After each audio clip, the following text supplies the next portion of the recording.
সবচেয়ে বেশি অসুবিধা কি হয়? সবচেয়ে বেশি আমার পায়খানা রাস্তা একটু সিরিয়াস পেশেন্ট রিপোর্টগুলো দেখবেন না। বড় লোক মানুষ সব রিপোর্ট এখানে দেওয়া আছে, যা আছে এখানে আছে। স্যাররা লিখেছে আমার কাছে।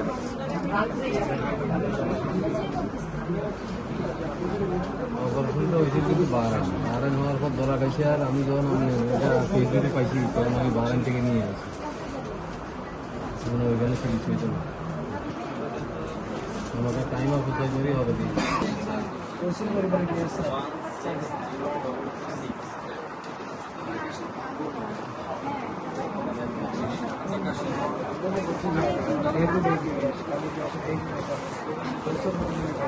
ডক্টর